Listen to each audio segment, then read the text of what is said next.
Part 2 ng ating Naya Beach Villa Store here in Sipalay, Negros Occidental. Hindi nga kami nagtagal dito kasi lumayas na kami. Pero dito naman kami matutulog. Gagala lang muna kami sa mas malayo kasi bitin pa yung almost 4 hours na travel namin papunta dito. Dagdagan pa natin. So ayun, nandito naman kami sa Perth Paradise. Ayan, part pa rin ito ng Sipalay ha. Diyos ko, ang ganda-ganda nga dito. Very, very Instagrammable. So kung mahilig kayo sa mga Instagram, ayan, perfect talaga yung place na to, perfect talaga yung spot na to. Tingnan nyo naman yan, diba? So kung yung Chocolate Hills nyo sa Bohol nasa bundok, ay ibahin nyo dito sa Sipalay kasi nasa dagat yung Chocolate Hills dito. So matamis ba yung Chocolate Hills nyo dyan sa Bohol kasi dito sa Sipalay maalat. Charis.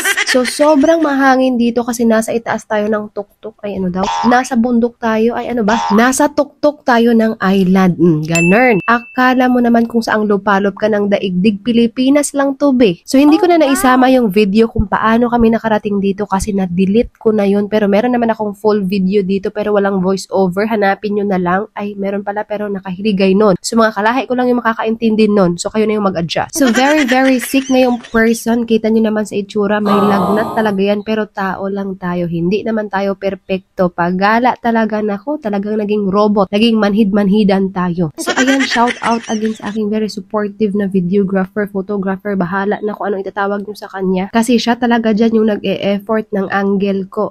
Pero yung mukha kong haggard, hindi talaga madala-dala sa angle talaga. Pangit talaga be. So masasabi ko talaga na medyo minalas kami sa pagpunta dito kasi may bagyo pala. Ay, hindi namin alam yun. Pero alam talaga namin yung totoo. May bagyo talagang darating. Kaso nga, nakaschedule na ngayon yung araw na pagpunta namin dito. Kaya tinuloy-tuloy na namin.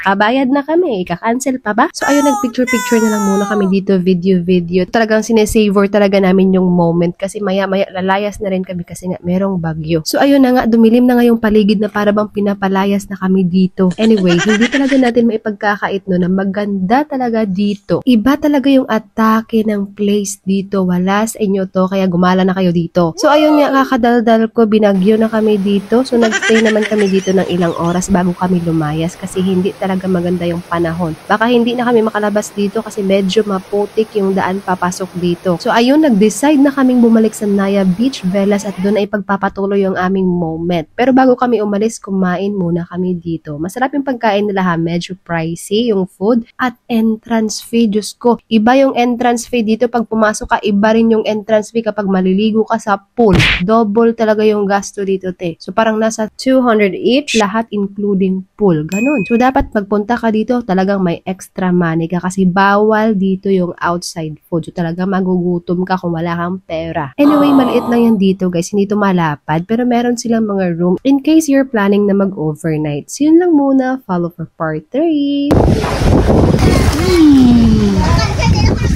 Ay, basa. Tumabasa na ako. Ay, init. 1, 2, 3, camera action. Ang white sa gilid, diba? Nasa nga ako niya videographer. Ang white sa gilid, diba? Ako ng picture. Ako puti. Ay, sige. 1, 2, 3, camera action. Beautiful. Wow. Diba? Beautiful. Araling sa ulan niya. Araling sa ulan. Shout out nila kay Saida niya Mado. Ako niya videographer for today's video. Hadlokos ang kilat. Gani. Yeah. Lang, careful lang. Kita tanga pa ko balahaw no. Ay lang.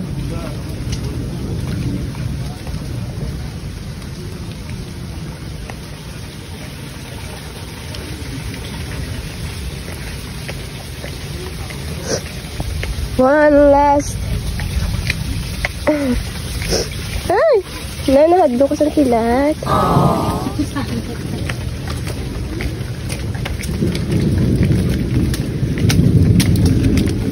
Nagdadala pa ta sa ating mga karagalan na naman tanag.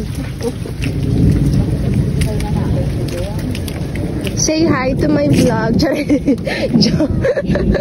Sino na nakatualya, oh? Sino palayasin nyo? I'm so wet. Oh, you're so wet. Me too. My nose is wet. Ilong ko ganyan wet. Naka-nice.